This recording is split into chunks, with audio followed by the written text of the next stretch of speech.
Assalamualaikum warahmatullahi wabarakatuh. Kembali lagi dengan saya, Dina Rangga Pratama.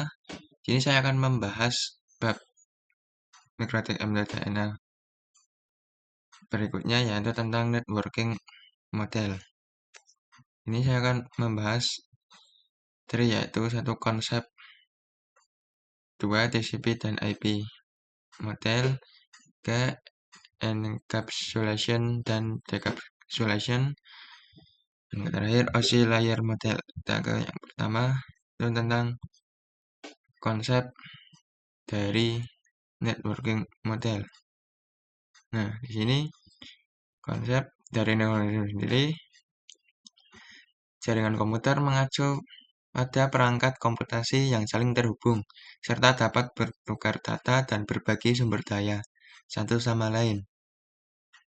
Nah, networking itu adalah aturan yang mendefinisikan bagaimana kumpulan sistem komputasi agar bisa saling komunikasi. Nah, sistem komputasi itu tidak hanya komputer, tapi juga server. Nah, jadi bagaimana vendor dapat saling berkomunikasi dengan open standard networking model yang tersedia.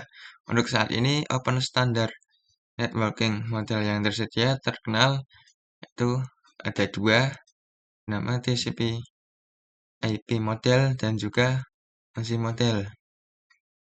Nah, ini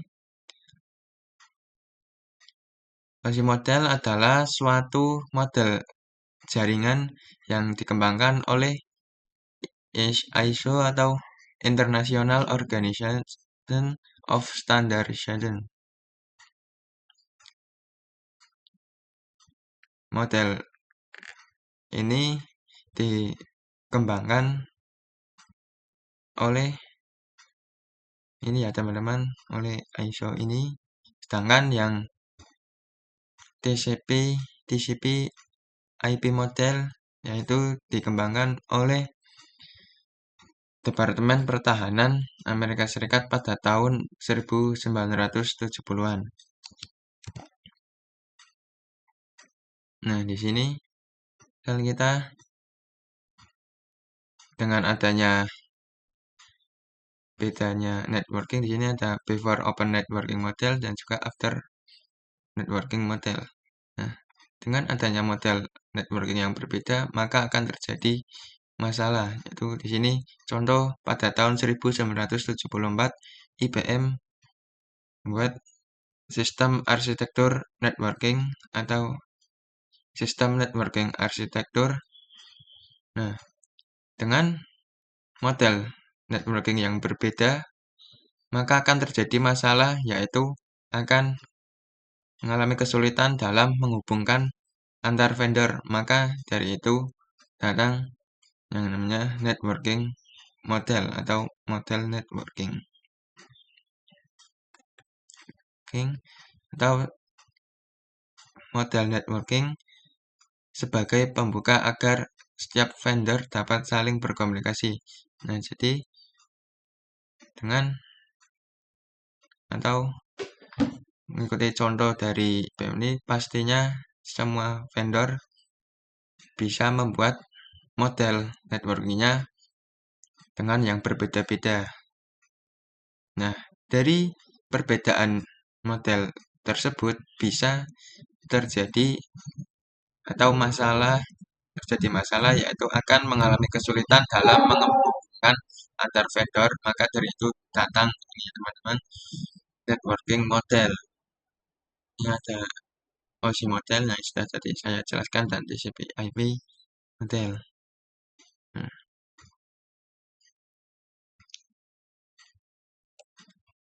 Nah, di sini TCP IP model merupakan jenis networking model yang saat ini digunakan atau yang paling sering digunakan. Jadi TCP IP itu mendefinisikan suatu protokol agar komputer utamanya yang berbeda network itu bisa saling komunikasi. Nah, untuk membantu dalam memahami, setiap networking model itu dipecah menjadi bagian-bagian kecil yang disebut layer.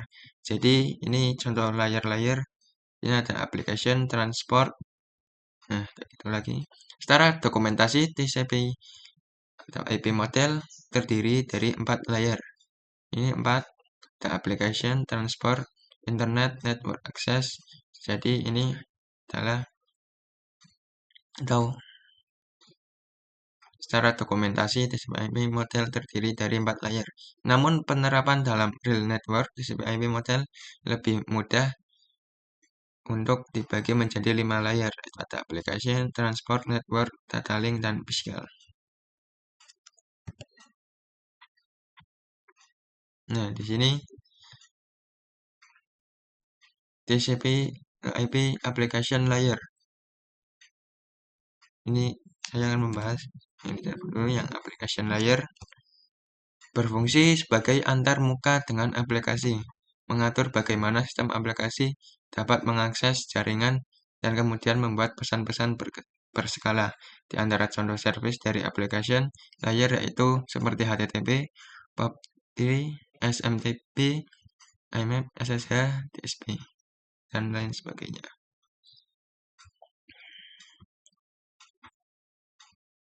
Ini saya akan ke contoh dari model network.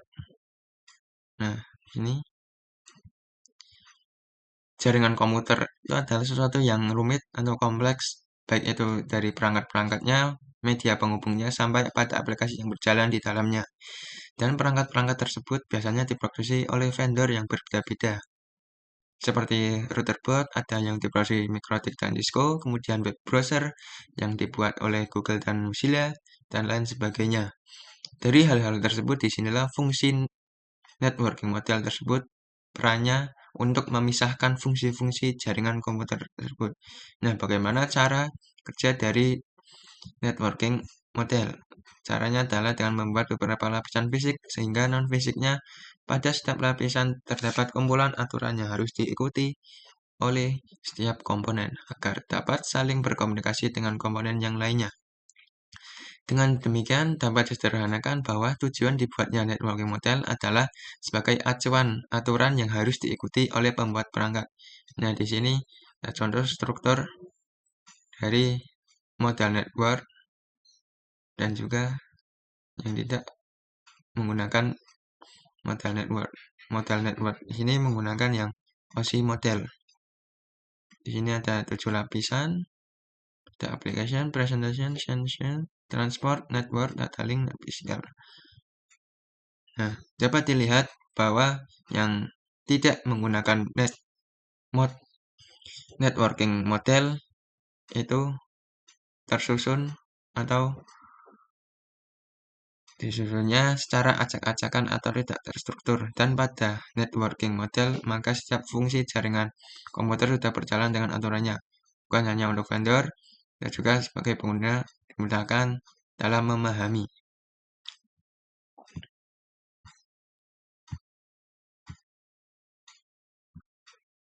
Nah, kita kembali di sini.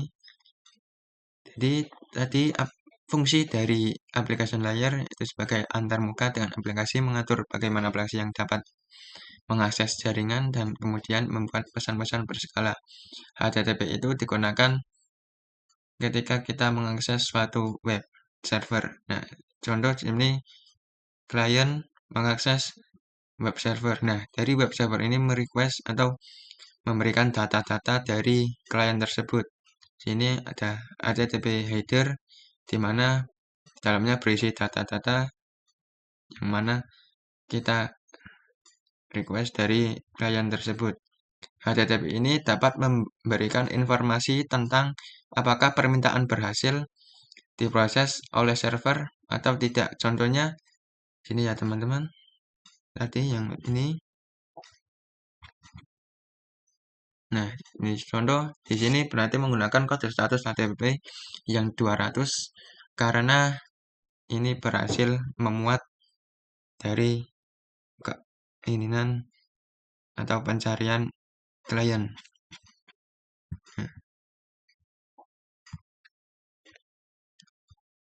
Nah, sedangkan kode status HTTP juga ada yang 400 yang not found menunjukkan bahwa sumber atau informasi yang diminta tidak ditemukan. Jadi tadi ada dua kode status, yaitu yang pertama kode status 200 oke. Oke, Anda menunjukkan bahwa permintaan berhasil diproses. Contohnya web yang tadi saya cari, dan juga sedangkan kode status lainnya yaitu ada yang 400 not found, yang mana menunjukkan bahwa sumber atau permintaan yang diminta tidak dapat ditemukan. Nah, di sini ada pembahasan selanjutnya yaitu tentang TCP/IP yang transport layer. Fungsi dari transport layer adalah menyajikan atau memberikan service ke aplikasi layer atau transfer data. Untuk transport layer itu terdapat dua protokol yang sering digunakan yaitu TCP dan juga UDP. Nah, TCP itu yang teman-teman Transmission Control Protocol. Itu protokol yang digunakan untuk mengatur transmisi data yang mana memerlukan koneksi yang stabil dan dapat diandalkan. TCP memiliki beberapa karakteristik sebagai berikut. Satu, koneksi yang stabil. TCP memastikan bahwa koneksi antara perangkat tetap stabil dan dapat diandalkan. Pengiriman data yang terjamin. TCP memastikan bahwa data yang dikirimkan sampai ke tujuan dengan benar. 3. Pengaturan urutan data. TCP memastikan bahwa data dikirimkan dalam urutan yang benar. Contoh penggunaan TCP yaitu transfer file, email, akses web. Nah, sekarang yang UDP yaitu User Datagram Protocol. Protokol yang digunakan untuk mengatur transmisi data yang tidak memerlukan koneksi yang stabil dan dapat diandalkan. UDP memiliki beberapa karakteristik sebagai berikut. Satu, koneksi yang tidak stabil. UDP tidak memastikan bahwa koneksi antara perangkat tetap stabil dan dapat diandalkan. Pengiriman data yang tidak terjamin. UDP tidak memastikan bahwa data yang dikirimkan sampai ke tujuan dengan benar. Pengaturan urutan data yang tidak ada. UDP tidak memastikan bahwa data yang dikirimkan dalam urutan yang benar. Contoh penggunaannya yaitu streaming video, permainan online atau game online, atau VoIP, Voice over Internet Protocol. Nah, dalam kesimpulannya, TCP digunakan untuk aplikasi yang memerlukan koneksi yang stabil dan dapat diandalkan. Sedangkan yang UDP digunakan untuk aplikasi yang tidak memerlukan koneksi stabil dan dapat diandalkan. Nah, di sini salah satu mekanis yang disediakan oleh transport layer khususnya TCP adalah error recovery mekanis.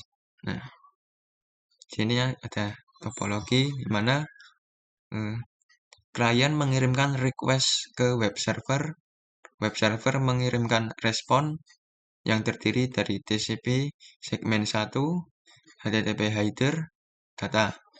Klien menerima TCP segmen 1 dan HTTP header, tetapi tidak menerima data.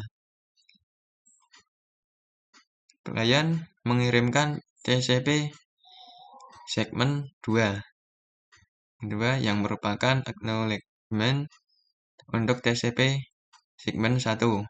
Web server mengirimkan TCP segmen 3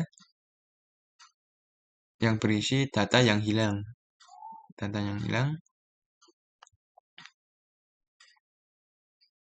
Nah, dengan atau TCP error recovery ini menunjukkan bagaimana TCP error recovery bekerja. Klien mengirimkan acknowledgement untuk TCP segmen 1 dan web server mengirimkan data yang hilang. Dengan cara ini, data yang hilang dapat dipulihkan dan koneksi tetap terjaga. Nah, pada pembahasan selanjutnya, saya membahas tentang TCP/IP network layer. Nah, untuk network layer hanya terdapat satu contoh, yaitu IP. Dan IP menyediakan dua fitur yang sangat penting, yaitu addressing dan routing, yang dimana berfungsi untuk menangani konektivitas dan pemilihan jalur. Di sini IP sendiri yaitu singkatan dari Internet Protocol, terdapat dalam network layer 3 dalam OSI. Digunakan mengadreskan untuk komunikasi antar perangkat jaringan. Dan juga terdapat dua jenis IP address, mana IPv4 pengalamatan 32 bit, IPv4 terbagi menjadi 4 blok. Setiap blok ada 8 bit. Jumlah maksimal host itu 4, 294, 967, dan 296. Dan juga yang kedua ada IPv6 pengalamatan di 128 bit. IPv4 v6 terbagi menjadi 8 blok. Setiap blok ada 16 bit. Jumlah maksimal hostnya yaitu 340, 282, dan 366, dan juga lain-lain. Ini setiap perangkat jaringan memerlukan alamat NIC di jaringan. Nah, kita ke ini dua fitur yang sangat penting yaitu addressing dan routing. Addressing, jadi kalau yang addressing itu bahwa IP address itu sendiri, yaitu memberikan nama pada perangkat jaringan komputer. Ini misal ada komputer 1 dan juga komputer 2 memiliki IP address yaitu 192.168.1.1 dan juga 192.168.1. Nah, di sini nama addressing yaitu penamaan dari perangkat tersebut. Dan juga yang kedua ada routing, salah satu fitur yang disediakan pada IP atau Internet Protocol di bagian network layer yang bekerja layaknya kantor pos. Ingat ya, routing itu bekerja layaknya kantor pos, yaitu mencari router tercepat sampai tujuan. Nah, di sini ini contoh routing, misal ada paket A dan paket B. Nah, paket A ini melalui kantor pos 1 atau kantor pos terdekat yang akan atau ditujukan ke address A. Di sini maka jalurnya yang paket A yaitu ke pos 1, pos 2, lalu kemudian baru ke tujuannya. Sedangkan yang paket B itu jalurnya melalui pos 1 atau terdekat, dan juga terdekatnya lagi ada pos 4, terdekatnya lagi ada pos 4. Maaf tadi, setelah pos 1 ada pos 3, dan setelah pos 3 yang terdekat adalah pos 4, dan pos 4, pos 5, dan seterusnya, dan berakhir di tujuannya yaitu di address B. Jadi kurang lebihnya kayak gitu pembahasan dari TCP/IP network layer. Nah, untuk selanjutnya saya akan membahas tentang TCP/IP data link layer dan physical layer. Data link layer mendefinisikan protokol yang dibutuhkan pada physical layer. Physical layer sendiri itu mendefinisikan cabling pada suatu jaringan komputer, mendefinisikan secara fisik apa yang digunakan untuk menghubungkan antar device. Nah, kalau physical layer itu contoh nyatanya penggunaannya itu koneksi internet rumah, perangkat yang digunakan yaitu modem, router, dan kabel UDP. Fungsinya menghubungkan komputer internet melalui jaringan telepon. Berikutnya jaringan lokal atau LAN di kantor.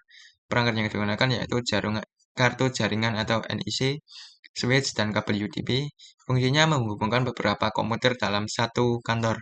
Yang berikutnya jaringan nirkabel WiFi di kafe. Perangkat yang digunakan yaitu ada router WiFi dan perangkat mobile. Fungsinya itu menghubungkan perangkat mobile tersebut internet melalui jaringan nirkabel. Dan ada juga koneksi fiber optik, perangkat yang digunakan modem fiber optik dan kabel fiber optik yang digunakan untuk menghubungkan komputer ke internet melalui jaringan fiber optik dengan kecepatan tinggi. Yang selanjutnya sistem keamanan CCTV, perangkat yang digunakan yaitu yang jelas kamera CCTV. Yang berikutnya ada switch dan kabel UDP. Fungsinya menghubungkan kamera CCTV ke sistem keamanan untuk memantau dan merekam kegiatan. Dalam semua contoh yang tadi saya sebutkan, physical layer berperan penting dalam menghubungkan perangkat dan memungkinkan komunikasi antar mereka. Nah, di sini salah satu fitur dari data link layer ialah FCS, yaitu Frame Check Sequence, yaitu Error Detection Mechanism, hanya mendeteksi error tanpa recovery. juga addressing yang digunakan pada data link layer adalah MAC address. Nah, di sini kita sudah sampai di pembahasan encapsulation dan juga decapsulation. Nama encapsulation itu proses membungkus data dengan header pada data di setiap layernya. Adapun decapsulation berarti itu sebaliknya. Nah, ada topologi misalnya sender, dari ini ada data itu adalah application layer, dan juga di bawahnya ada atau ditambahkan dengan TCP header yang bisa dinamakan dengan segmen, juga ada network layer yang mana ditambahkan dengan IP, jadi dinamakan atau ini dinamakan dengan IP paket, dan juga di paling bawahnya itu ditambahkan dengan data link dan juga data trailer. Jadi di sini ada data trailer, data header, sini ada data TCP header, dan juga gitu. Nah, ketika ingin masuk ke layar berikutnya atau layar berikutnya ini atau selanjutnya ini, itu berikutnya physical layer itu sudah menjadi bit. Bit itu yang 0101 kan komunikasi komputer menggunakan bahasa bit. Nah, juga coba ke receiver yaitu yang decapsulation, yaitu perubahan agar menjadi data kembali. Jadi misal kita akan menjadi data kembali di sini, berarti maka data link dan data trailnya itu ditiadakan atau ditiadakan, ini dicoret misal, dan juga ketika selanjutnya atau kebalikannya yaitu TCP data, maka IP-nya akan ditiadakan. Juga ketika akan ke data, maka TCP-nya akan ditiadakan. Nah, kurang lebihnya kalau encapsulation itu proses membungkus data dengan header pada data di setiap layernya, kalau decapsulation itu perubahan agar menjadi data kembali. Jadi, ini saling kebalikan. Nah, ini membahas materi selanjutnya yaitu dengan OSI model. Untuk saat ini model yang sering digunakan hanya TCP atau IP karena untuk dari sisi perkembangan protokolnya atau modelnya TCP IP lebih dominan dibanding OSI layer. Namun OSI layer bisa atau biasa dipelajari karena mudah dipahami. Sebelum networking model ada, setiap vendor membuat atau memiliki networking modelnya masing-masing. Jadi setiap vendor itu membuat yang namanya networking modelnya masing-masing. Karena setiap vendor memiliki networking modelnya yang berbeda-beda atau memiliki networking model masing-masing, maka komunikasi antar vendor sulit dilakukan. Jadi, usaha untuk membangun suatu jaringan komputer sangat gede. Banyaknya vendor tadi itu bagaimana upaya agar tetap bisa berkomunikasi dengan baik antar vendor satu dengan vendor lainnya. Oleh karena itu, dibuatlah sebuah model atau sebuah standar atau spesifikasi minimum oleh ISO International Organization of for Standardization pada tahun 1984, yaitu dengan nama OSI Open System Interconnection atau bisa juga disebut dengan OSI 7 layer. Nah, OSI tersebut memiliki 7 layer. Ini yang membahasnya. Nah, di sini kita akan membandingkan dengan OSI model dan juga TCP IP model. Ini kalau IP model itu memiliki 5 layer dan kalau OSI model itu memiliki 7 layer. Nah, di sini sama-sama, hanya perbedaannya kalau di OSI model application itu dipecah kembali menjadi kayak ada presentation dan session. Nah, dan juga penamaannya juga berbeda. Ini misal kalau transport itu segmen, network itu IP paket, data link frame, juga physical bit. Tapi kalau application itu jadi ini ya, simbol L7PTU, juga presentation L6PTU, dan session L5PTU, dan transport L4 PTU dan lain-lain. Ada network, data link, dan tapi ini mempunyai kesamaan di bagian physical, yaitu memiliki nama yang sama yaitu bit, sama-sama bit. Nah, membahas layer yang masih model. Nah, di sini terdapat atau dibagi dua, yaitu lower layer dan juga upper layer. Di sini yang layer 1 sampai layer 4. Jadi L7 sampai yang L4 ini berkaitan dengan user interface, data formatting, dan communication session. Nah, jadi yang 4 ini yang L7, L6, L5, L4 PTU. Sedangkan yang berikutnya yaitu upper layer berarti yang kelima dan sampai ke-7 yaitu yang L3 dan juga sampai dengan yang bit. Di sini berkaitan dengan bagaimana data itu mengalir. Nah, kurang lebihnya pembahasan materi bab 3 kali ini. Apabila ada kesalahan mohon dimaafkan. Terima kasih telah menonton sampai akhir. Wassalamualaikum warahmatullahi wabarakatuh.